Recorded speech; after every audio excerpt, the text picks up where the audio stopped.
Hey guys, welcome back. I'm David. This is The Table, presented by the CICL. Today I'm here with Blaize Sparks and Chris Numgister. That's probably the best it's going to get, sorry.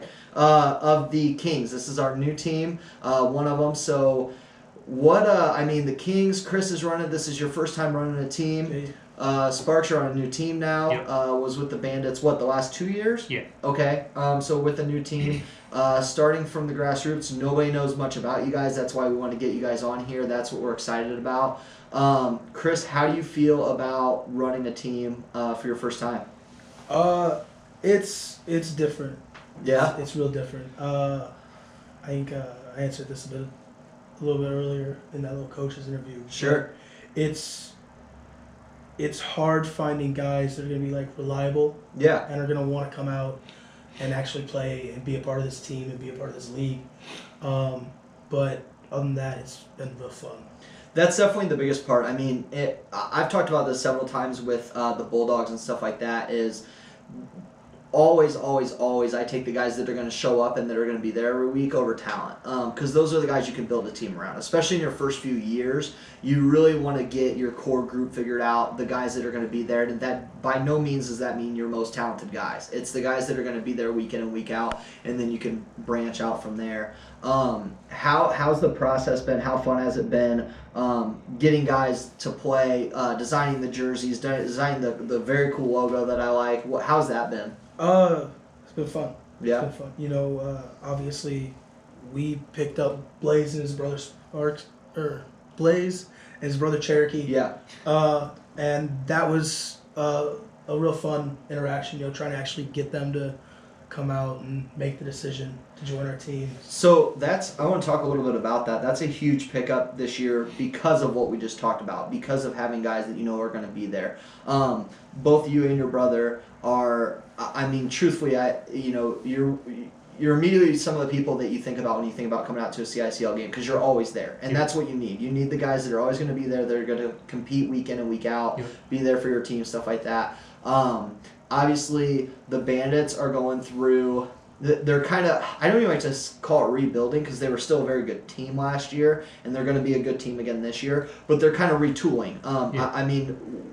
With this league growing the way that it is, we have guys like Kyle Spees that are going over and helping Chris Bloomberg run a team. We have you and your brother that are going over and really helping support a new team by bringing that consistency to a roster.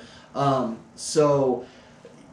all the different changes and stuff like that, and of course you guys being a new team, what have you seen differently so far with the Kings from maybe what you saw with the Bandits, who were more seasoned and you just kind of knew what you were getting every year and stuff like that? Well, definitely started with practice, getting everyone to show up. Yeah. Getting everyone, hey, let's get motivated, let's go out, let's play baseball, let's practice. And then not knowing who anyone was, Sure. Not knowing what position they played. Some guys on our team haven't played baseball in 4 or 5 years, probably longer.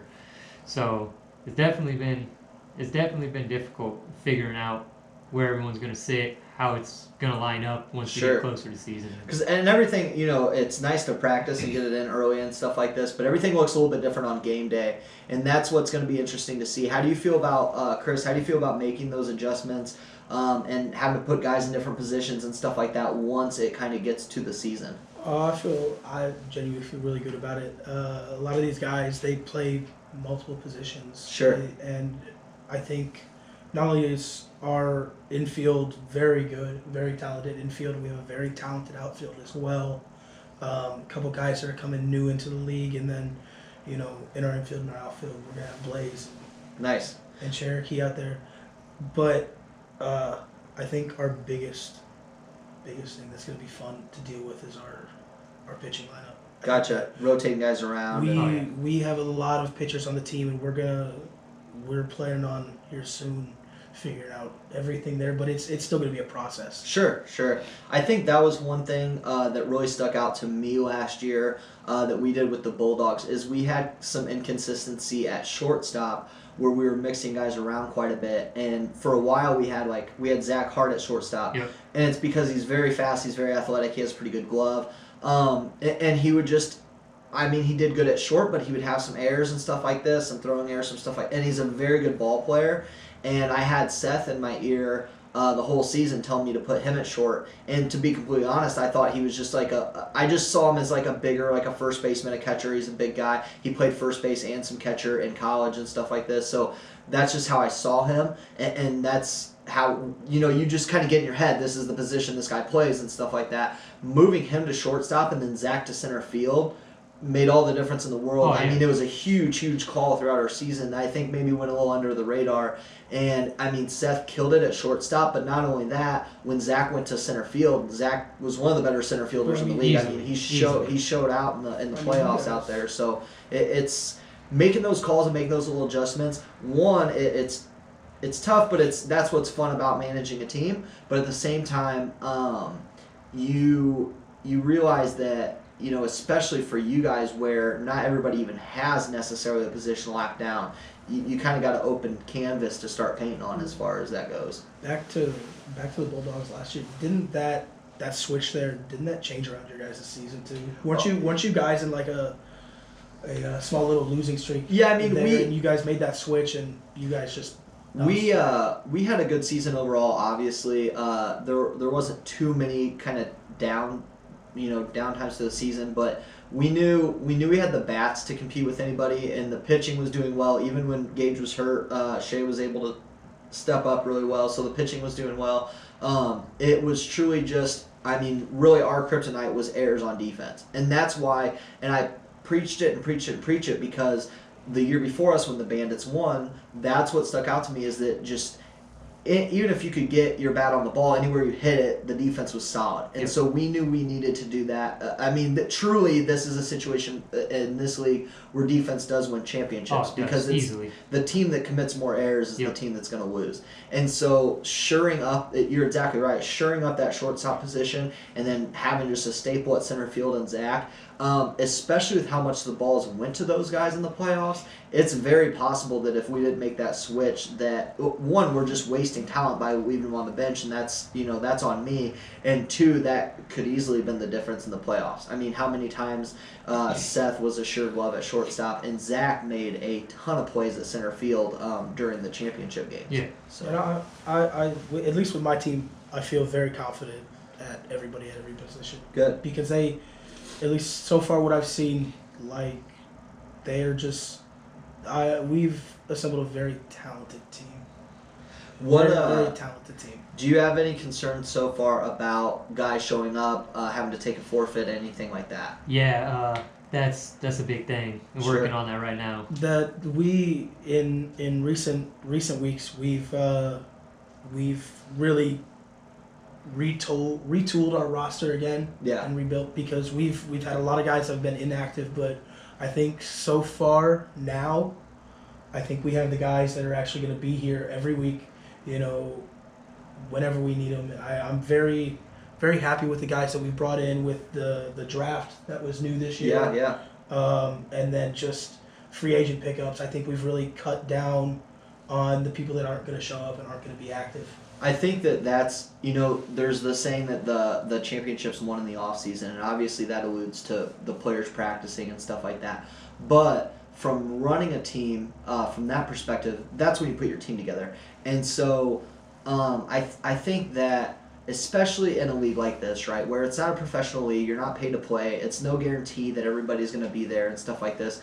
In a league like this, when you can put together the team that's going to be there every week and fill up a roster every week, that's where you win your championship. Because, and it's a tough balance for a couple reasons, because you mentioned that you had some guys that weren't really responding that much, they weren't really showing up to stuff, but it's a balance because are there guys that aren't really talking that much and they're not going to go to a practice that's 2 or 3 months before the season, but they're going to be there every game? There are those guys. I mean, we added a kid this year. His name's Grant. He's one of Seth's buddies. He's not on Facebook, so we have a Facebook group where we all talk. He literally hasn't seen it, been in there, anything like that. Seth just told me, hey, the guy's really committed. He'll show up to everything, and he's very excited about it. And those are the most important things to me. So it is a balance. You have to find what guys are going to be there on game days, what guys are really, really excited 2 months early and want to show up to a practice, but as soon as we lose a game, we're not going to see them anymore. So that's a real challenge that, unfortunately, you just kind of have to wait till you're a few weeks in to kind of see what happens. I've had so far this year. That's why I feel like this year's been very kind to me in this offseason. Is a lot of these guys in the group chat that aren't responding. When I usually go out and message them personally, they'll message me right back. Right. And all that. But we cut back on the guys who we would tag them multiple times and they'd never look at it. Sure. I'd message them personally and they wouldn't respond. And that's we just have cut those guys. Truthfully, that's the right approach to have, because you really, again, you want to have the guys that are going to be there every week. That's all it comes down to. I mean, for anybody listening to this, I mean, whether you're one of the new managers running a team, whether you're one of the older managers running a team, if I'll tell you without a doubt, and this goes for any league I've ever played in, I will take the guy that's going to be there every week than a guy that's going to come in and pitch a no-hitter 2 weeks out of the season and not be able to play in the playoffs. I mean, it just does no benefit to your team.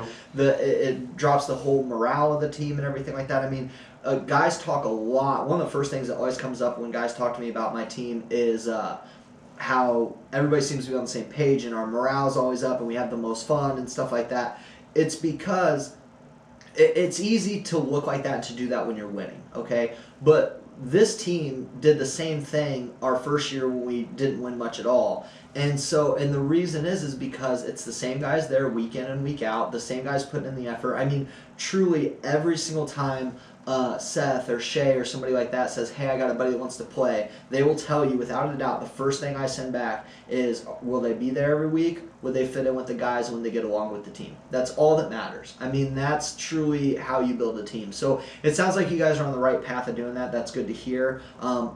We went a little bit more in depth this offseason when we talked to managers to see, obviously we drew some interest on guys wanting to run teams. We specifically wanted to pick the guys that not only had the same ideas as the league and wanted to put the league first, because that's the biggest thing, but also that they bring something of their own to the table. I mean, something that I think you'll start to see this year that I've kind of already started to see because I'm doing the show and I pay a little bit more attention to the teams and stuff, is it's really fun seeing the team's different kind of identities. So you think of like the NFL, which is obviously the most popular of the major sports in the United States.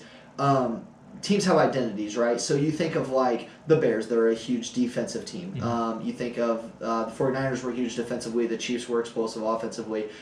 I love that we're starting to see that in this league, whereas you have like the Bulldogs team where they're the team that they all get along, they're going to be high energy and kind of having fun the whole game. You have the Bandits that are very, very sound defensively and have good pitching, and you can't just rely on them beating themselves. You have the Warhawks who are just going to scrap it out every single game from start to finish. I mean, I love that, and so that's what I can't wait to see what the Admirals bring to the table. I can't wait to see what the Kings bring to the table. That's what, if you really start to pay attention, I mean, every team's starting to get their identity, and it's good to see that. And so I'm excited to see what you guys have. Is there any, now I really want to talk a little bit more about your roster because we mentioned how not many people know your guys. Give me, and look, I know you don't want to put anybody else on the roster down or anything like that. Give me a top 3 guys that you want to spotlight that we should be watching out for this year. I can at least start off our first baseman. Yeah. Our first baseman, Joe DeLuna. He's been a friend of mine for a while. Okay. Played hockey. I played street hockey with him. Yep. He hasn't played baseball in a long time, and I believe he is our oldest guy on the team. He's like 31 or. He's like 31, 32. Super nice guy. Oh yeah, super nice. But he has, the last practice we went to, he had everybody looking at him, and we practiced with the Bandits. He had everybody looking at him. That we saw there, everybody was looking at him. Nice. And he's consistent. All off season, he was at East Side every day after work. He went out and bought a bucket of bass to work on a swing. He's so dedicated to this team. He really is, and it's so nice to know that we have a power first baseman and somebody I think is going to be very high on that Gold Glove list. Calgary fan, right? Calgary fan. Everybody has their flaws. Who's second? Who else do you have?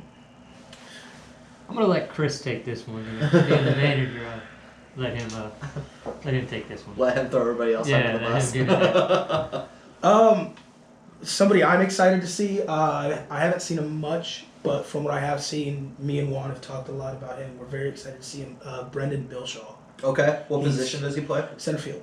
Nice. He's got a heck of an arm. He has amazing speed, and he can hit the ball. He's just a well-rounded player, and I'm very excited to see him in the league. Cool, very cool. That's exactly what I wanted. I just want to get some names out there. I want to get to know you guys better. Obviously, everybody's excited for the season. That's what we're looking forward to. I cannot pass this up though. I have to ask you guys. Week 1, you got a double header against the defending champion Mid-Illini Bulldogs. Mm-hmm. How do you feel you're gonna match up against them? What are you kind of looking for? Is there any sort of? I mean, we're very far away from this game. That W. Okay. Yeah, That definitely look forward to the win. But, Both games too. Gotcha. It's going to be a doubleheader sweep. I'm very sorry, but I see it in my dreams. I It's almost gonna brought be I remember Bloomberg telling me he had a dream about winning the championship, and I almost brought that trophy with me that we won last year. So I guess we'll see. No, I'm very excited to play you guys week 1, and primarily because you guys know this better than anybody. We've talked about this several times, and I think you feel the same way. I'm very league first. I want to do the things that are best for the league first. So I'm very excited to play you guys just for the fact of getting to know your team, getting to see what you guys have. I'm very big. You can ask anybody on after the games. I'll talk to the other managers, and just anything I can do to help. We're here competing. We're here to win championships and stuff like that. But I think you saw this a little bit last year, where you played with the Armor last year, and we talked a little bit about like, hey, I think we're kind of having troubles with this and stuff like that. On the field, we're there to win, but after the field, the reason we're doing this is because we're all friends. Yeah. I enjoy talking. This is honest God's truth, there's not a single person in the league that I don't enjoy talking to. We had, I know you guys have kind of had your own practices, so you weren't able to make it to the league-wide practice that we did, but when we did the league's-wide practice, I literally just walked around the entire time just talking to people because it was so fun. And it's just, I mean, I can honestly say that if the whole league showed up, there's nobody that I'm thinking, oh, I don't really want to talk to that guy or anything like that. I enjoy talking to everybody. I'm not very good at baseball, but as far as you've gotten better. As far as running a team, as far as doing any of that, as far as what to do for the league in general, I love it. That's what I'm here for. That's what I like to do. So I'm very excited to play you guys week 1 because I love playing your team. Your team, every time I saw you guys pop up on the roster, I was excited. Or on the schedule, I was very excited. Just because I love the atmosphere you guys bring to the field, and I can't wait to see how our teams interact because we're bringing a very energetic vibe. Yeah. Very energetic vibe, and you guys have always been the very energetic vibe as well.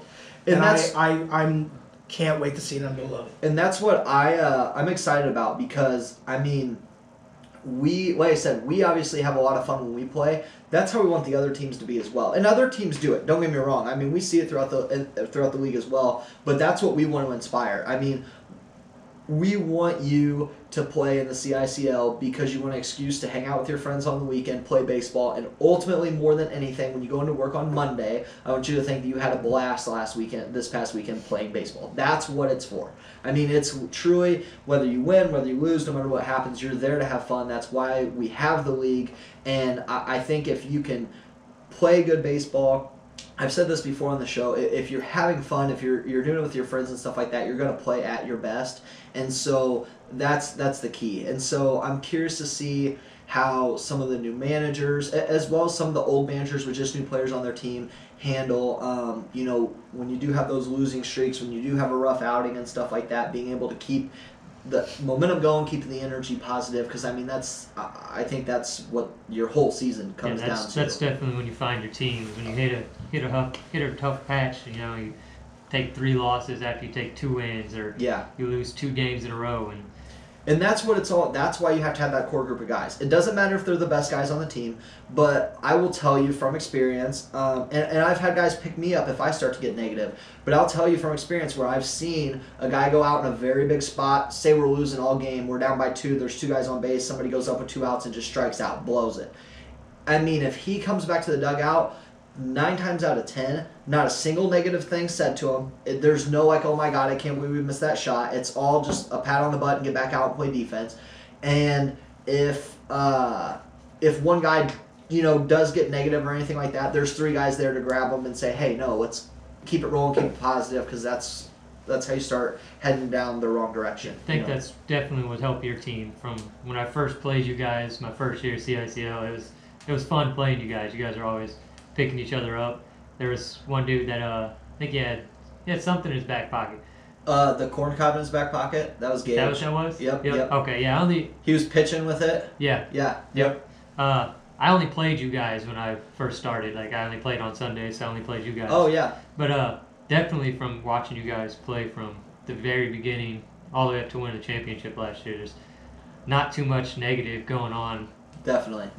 All positive, all friends. And that's the biggest thing I preach to the new teams, to the new managers and stuff. And by no means do I have it all figured out, that's not what I'm saying at all. But whether we win or lose, I know my guys have fun, and that's the kind of the attitude you have to set. That's what holds the team together. Yes. For sure. I think one of the biggest things for you guys too is something that I also want to bring on to this team is when you guys had everybody there, you guys were fantastic. Just like with the Armor last year, when we had everybody there. Yes.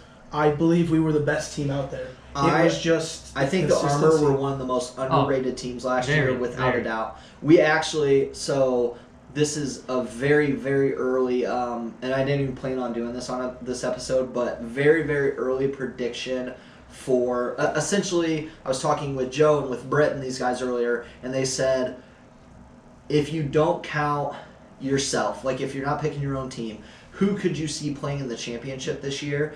And my picks, and it's not even necessarily like if I was gambling on it, it's just from kind of what I've seen, what I've heard, stuff like that. I legitimately think I could see the Armor and the Admirals in the championship this year. I mean, I think the Admirals are going to be powerhouses with their pitching. I think Trent has done a fantastic job of bringing guys in for that team. And then I think the Armor, just because I think they were already such a good team, they've added a couple good guys. I think as long as they consistently show up, people don't realize how good of a team they actually were last year. Yeah, they were very. I mean, they made it all the way up to the playoffs. Yeah, I see a Bulldogs Bandits. If it's not the Kings, obviously, I see Bulldogs Bandits. I think you guys have exactly what you need. You guys added on to last year, and you had an amazing team from last year. And the Bandits have a very, very good team this year. I think the guys that they've went out and got, especially their pitchers, they're very solid, even with losing Kyle. Yeah. Very solid. I think it's going to be interesting because, and I said this earlier, so we're all kind of going through the process right now of the managers are getting coaches questions asked to them because doing like a meet the coaches kind of thing on Facebook and stuff like this.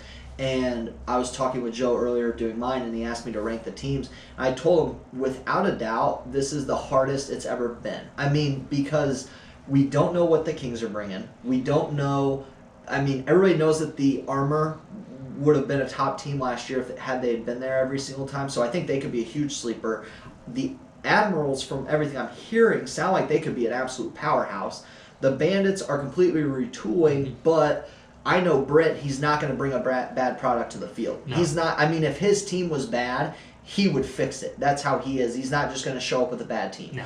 The Warhawks came just short of winning a championship last year. Truthfully, the reason they fell short of winning the championship is because they ran out of pitching, which they added. So, I mean, it's like top to bottom, truly. And then the Huskies are completely under new management. It's going to be a completely new team, top to bottom, for the Huskies. They're essentially just the same name, but everything else is new about them. So, I mean, truly, it's top to bottom. It's like, well, this team could beat that team. Well, no, those guys could beat them. I mean, it's going to be really interesting to see how this season plays out. And so, I mean, even... we added a pretty powerful pitcher. We added a couple other guys that can do it off the mound, but are also pretty fast in the field. But at the same time, I mean, obviously we're pretty confident. We're coming off a championship, stuff like that. But at the same time, we kind of talk every day like, is this going to be enough? Because some teams are really retooling out there. So I think it's going to be the most talented group of guys we've seen in the CICL, but it's also going to be the tightest we've ever seen some of the teams in the CICL. I will give my actual prediction. Okay, let's hear it. For our division, All it's right. going to be us and you. I'm going to brag about our roster for a second, and it's the fact that we have 3 lefty pitchers. Gotcha. 3 lefty pitchers, at least 3 lefty pitchers. We have speed. We have bats. I have an amazing group of guys as catchers. All of them have arms. I don't think anybody's stealing on us this year. Gotcha. We have amazing guys at. That sounds like a challenge right there. How many steals are happening on the Kings now? I genuinely, this team is so underrated around this league right now. Yeah. And I understand why, but they shouldn't be. And They that's really what shouldn't. that's what I'm so. I mean, we're doing kind of an introduction to each team for these episodes, and we started out with the Minutemen simply because it was very easy to get Peyton and Cole to show up, and I appreciate them coming out and doing that. But you guys were without a doubt the next team I wanted to have on here because you're just the most. Even the Admirals have a lot of returning guys with Travis and all the. I mean, you guys are the true new team out there, so that's why I wanted to get you guys on here and see because I think that. I mean, to be completely honest, last year, the completely new team and everything that nobody knew anything about, that before we knew anybody, you would have thought, like, these guys probably aren't going to be that good just because we don't know any of them, would be the Warhawks, and they went all the way to the championship. Yeah. I mean, Chris did a great job with that team last year. He picked an amazing squad, and I'm very interested in playing them. He does. Year. I really, truly want to give a shout-out to Chris Bloomberg because it's easy to pick guys to try to run teams and they don't pan out after the first year because being a manager is a lot different than I think what people think it is. He did a great job for the league of stepping up, running that team in a very proper way, handling his business on all fronts. Didn't have to worry about him with jerseys. Didn't have to worry about him with team fees. He put a very good product on the field every week. And they had fun the whole entire time. And we had a very, very good championship round with him. Again, a huge shout out to him because it is not easy just to step in and be a manager and run a team. And I've said this before to the other managers, but it's like having an unpaid second job because it is a full-time thing you have to do. I work 55 hours a week. I also write articles every night, sports articles. I do a podcast on the side once a week. I write for the people I do the podcast for as well. And then I also run the team. So it's like, there's a million things on these guys' plates, and we all have lives, and we all do this stuff. But when you can take the time and dedicate it just you're really truly providing something that goes very overlooked. You think of adult sports, and you think of kids sports, and it's that's great because you're doing it for kids. They're getting the experience of their life. You think of professional sports, and of course they're professional athletes, so that's awesome. They're doing it. Something that gets very overlooked is adult sports. Truthfully, we are here 100% putting our money, putting our time into it because we enjoy playing. And so, there's nothing. I'm a 27-year-old guy who works 55 hours a week, and on my time off, I practice batting and practice fielding and stuff like this when I'm absolutely never going to get paid in any way, and I'll never see a return on this, and I'm actually spending a ton of money on this just simply because I enjoy spending the time with the guys and enjoy spending the time playing baseball on the weekends. So to take that to a next level and be a manager, it's just, again, a huge shout out to guys like Joe, who obviously puts everything into this league. Chris, who you've stepped up to run the Kings this year. Bloomberg, who did a great job last year. Britt, who puts everything into it. Trent, all of them. Any manager, somebody who goes really under the radar is Joe from the Armor, who's running his team. I think he's doing a very good job, and he stays quiet, but he's on top of it. So honestly, all the managers, I want to give them a huge shout out because it truly is like having a second job, and you guys are absolutely crushing it, and it gives us the opportunity to just do what we want on the weekend and be able to hang out with the guys. It's for the love of the game. Absolutely. That's what makes it fun. Everyone's coming out here just enjoying it. We're not getting paid, so now people aren't coming out here looking for a paycheck. Exactly. They're still working 50 hours a week.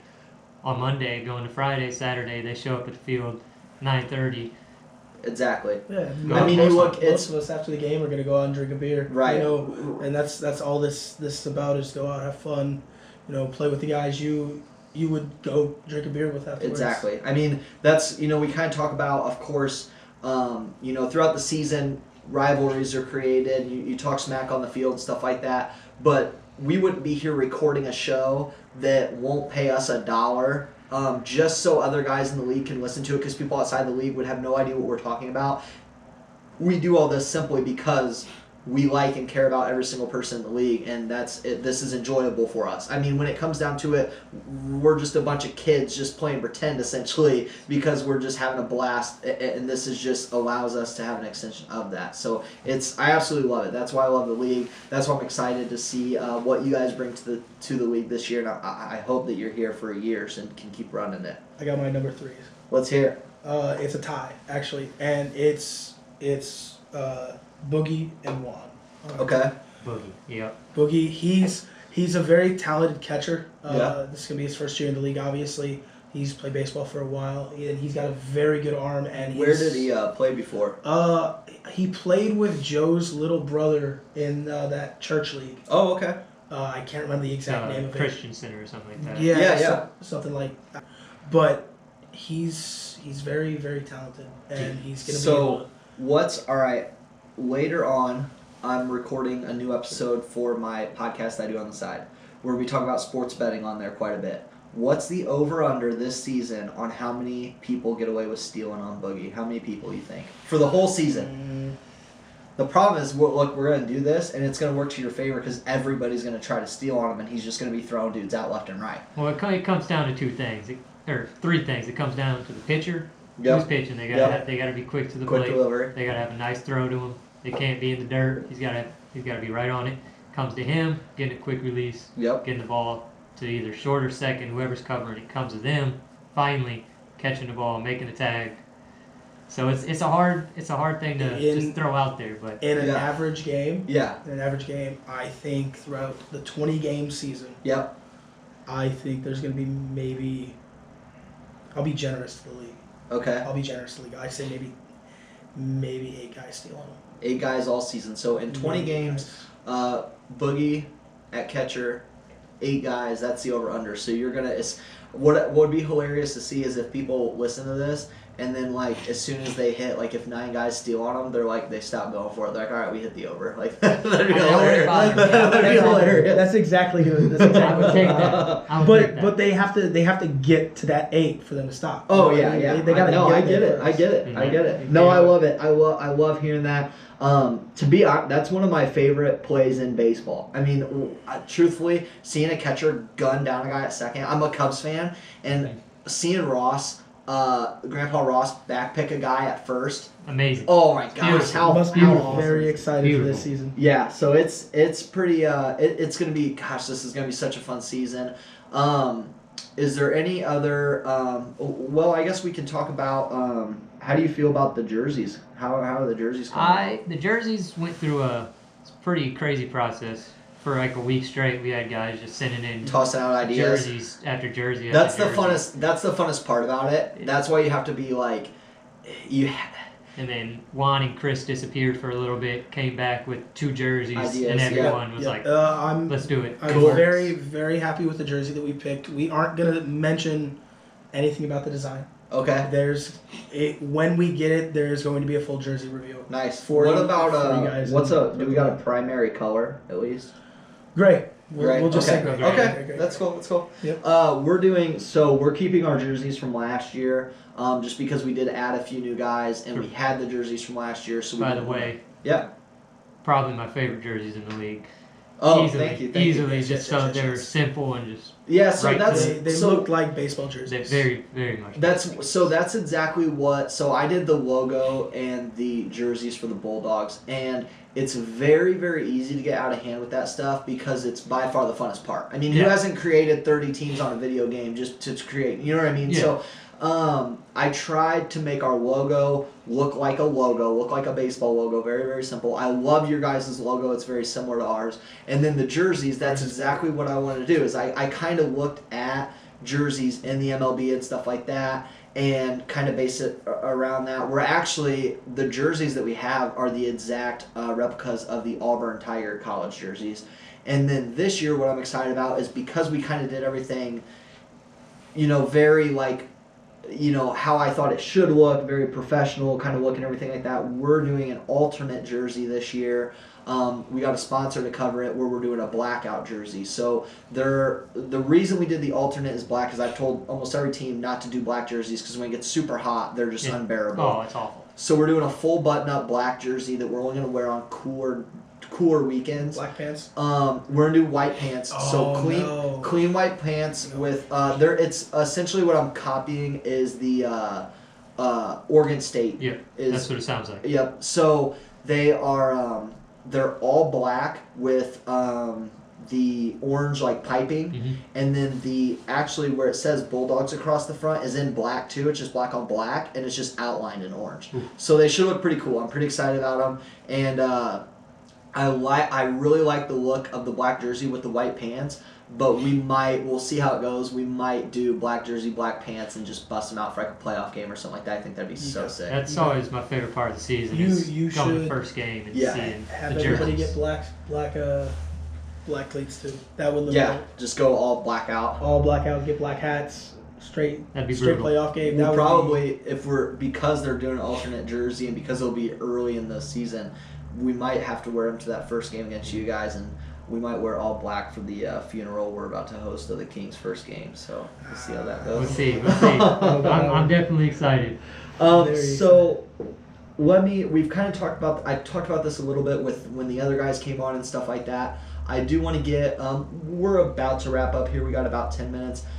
Give me a couple picks. Give me maybe 2 or 3 guys that are not on your team that really stand out to you from the league that you could see either, it could be, give me a call. It can be as an MVP candidate, it can be as a best pitcher candidate, or it could be, I mentioned last week Dan Barbie, who is just like the ultimate team guy. I mean, he will do anything and everything you want. He's there every week. I mean, who are just guys that stand out to you in the league that you maybe think go under the radar? I'm going to have, not under the radar. I'm going to throw out best pitcher Kyle Spees. Yeah. Easily, hands down. I caught for him 95% of the games last year. He's got a nasty curveball. I know what he can do. His curveball's nasty. It's going to be difficult hitting against him, actually. Especially with, the Bandits always had a good defense, so I'm not taking anything away from them. But the Warhawks also have a very good defense. So having him with another very good defense behind him, he's going to do some damage this year. Yeah. I'm going to go with your closer.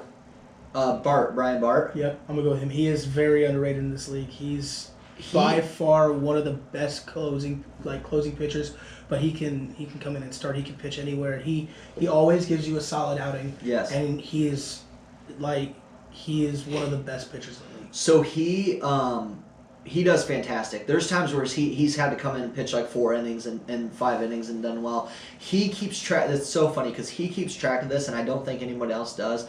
But I think he has the record for the most saves in a season, and it's because specifically he wants that. Like that's what he cares about.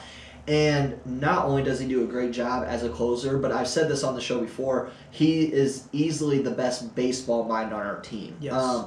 He's my go-to guy whenever. I've really learned from watching the team kind of how we operate and stuff like that. But if we're ever in any kind of weird situation or I don't know what to do here or something like that, he's always the guy I go to. He's kind of like almost like a grandpa of the league. How old is that guy? When I first saw him, he looked like a dad out there playing shortstop. And what's really funny is he's super talented. He's super energetic. He's not much older than me at all. But obviously, like the whole time he played last year, he has like the beard or the big mustache or something like that. You wouldn't believe this, and it's crazy. But when he used to cut his hair really short, and he would always like shave his beard down to where like it was just a little bit of fuzz. That guy who looks like Frank Gallagher out on the mound, when he completely shaves and everything, he looks like Justin Timberlake. Like he used to get that all the time. Like that, it's crazy. You would never think that. It's so funny. But yeah, he's a very good baseball mind. He is a very, very good closer. Very underrated. We can play him anywhere. We usually we keep him in the outfield all game because he kind of yells from the outfield, puts guys where they need to be defensively. He truly, we use him like a free safety back there and let him run the defense, and then he'll come in and close games. So I'm glad you brought him up because he deserves all the credit that he gets. He really does, and he 100% deserves that closing record. Yeah, and I can't wait to see him pitch for much longer. Yeah, I'm excited. Keep bringing him back, and he's very good for this league.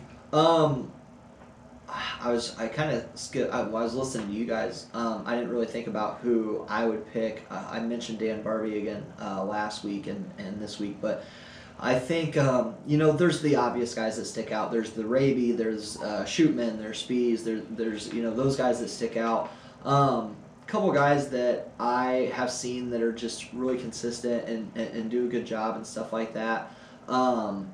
Truthfully, one of the biggest ones I was going to bring up is both you and your brother, both the Sparks brothers. Again, when I think CICL baseball, when I think about going out there on the weekend, I mean, I've talked a lot with you and your brother off the field, and we played flag football this season together and stuff like that. I've got to know you guys pretty well, and I think you're a good representation of just what the league represents. I mean, and I don't mean this in a bad way because I'm in the same boat, but are you guys going to be an MVP candidate? No, but I'm hoping. You guys are still very good players. There's no doubt about it, and good baseball smarts and stuff like this. And more than anything, you're very, very, very consistent. I mean, you're always there. You're always reliable. You know what you're doing out there. You know where to be. You're comfortable out there. That's what the league needs, is just more of that. I mean, if we had 150 Sparks in the league, we would be good to go, I gotta give a shout out to him for that. He's always, like, growing up, just watching him play, I was always watching him, and then finally when we got to play together, I was like, let's do it. That's awesome. Play baseball together, and I don't think we would be as good as we are when we're on the field. We're not MVP or nothing, but if we were on different teams, right. When I switched teams, I was really hoping, like, he's going to follow me over. Am I going to follow him somewhere? And no, that's awesome. Yeah, it's really nice sticking together. When we went out and picked you two up, it was one of those things like, if one of y'all come, the other one has to come. Yeah. Because, and we wanted both of you because you guys are consistent. You guys are so reliable, but you guys are also one of those guys that flies under the radar every year. You guys have very good batting, very good on base, everything, and your defense, defensively super solid. Yes, your defense is very solid. Thank you. I don't know if either of you have many errors, if any, in the league so far. And if they do, they're flukes. You know what I mean? Yeah. You guys are all around solid players, just very, very underrated. So, all right, we're about to wrap it up. I think this has been a very good episode. We got to learn about the Kings as well as just talk about the league a little bit and the things that we like and things we're excited about. One thing to wrap it up, and this is a very, very general question. It can be truly anything. I just want to hear one thing that you're excited about this year, and it can be anything from seeing a certain guy play. It can be seeing a guy on a different uniform, stuff like that. For me, I said this in the first episode that what I'm most excited about is the doubleheaders. I think that is just going to be huge benefit. It's a benefit to teams because you're not going out twice. You have your team that you have, and it's there's a whole new strategy to it. I mean, this is what we've been doing for the last 2 years, and there's a very different strategy of who do we pitch here, who do we pitch there. It's going to be seeing who you throw out on the mound versus who I'm going to throw out on the mound, who are you saving for the second game. So I'm very, very excited for that. And again, it can be anything from a rule change to a field to a guy that you're excited to see play to a team you want to play against. We'll start with Sparks. What are you excited about this year? Definitely the doubleheaders. Yeah. There's going to be a lot more competition because it's easier coming to 2 games in one day than it is one game on Saturday, 1 game on Sunday. And then probably playing against Kyle. Yeah. I've been on his team and we're real good friends, but I've never actually played against him in a game. Definitely. And kind of scared. I tell you what, it's going to be it's so silly to think about it because the league obviously hasn't been around for that long, but you kind of get these staples in the league where you're just like that guy. I mean, especially I guess for me because I think of like our guys on the Bulldogs where most of them are like Shay's told me before, he was like, if the only way I could play would be for another team, I just wouldn't play because those guys want to play for those guys. This is such a funny correlation, but seeing Kyle Spees in a Warhawks jersey this year is going to be like seeing Peyton Manning come out in that Broncos jersey for the first time. I mean, to me, he was a cornerstone of the Bandits, and one thing led to another, and truly, I think it's a benefit to the league that now he's on a different team, and both teams can kind of continue to build up, and it just makes the whole league stronger. I think a lot of people are excited to kind of see what that looks like. So, Chris, to finish off with you, what is one thing you're excited about this season? Honestly, everything. You Yeah. know, I think the doubleheaders are a great thing. I think the podcast that we're running now, all the ideas that have been thrown out with post-game interviews, all that is very, very good for the league. Very happy with the fields that we've picked up. Yep. I'm just very excited. It's gonna be a fun year. Definitely. It's gonna be a Well- fun year. You know, chocolate. Again, I think this was a very good episode, start to finish. I'm glad we got to learn a lot more about your team, put you guys on the radar a little bit more. Very, very excited to see you guys week 1. Again, this was the table presented by the CICL. Follow us here on YouTube, follow us on Instagram, follow us on Facebook. We're going to be posting updates all throughout the season. We're going to have interviews after games. We're going to have GoPro videos from games. Everything top to bottom. I mean, the more content we create, the better, and we truly just do this so you guys can enjoy it. So please like and subscribe, follow us. We look forward to seeing you throughout the season. Thanks.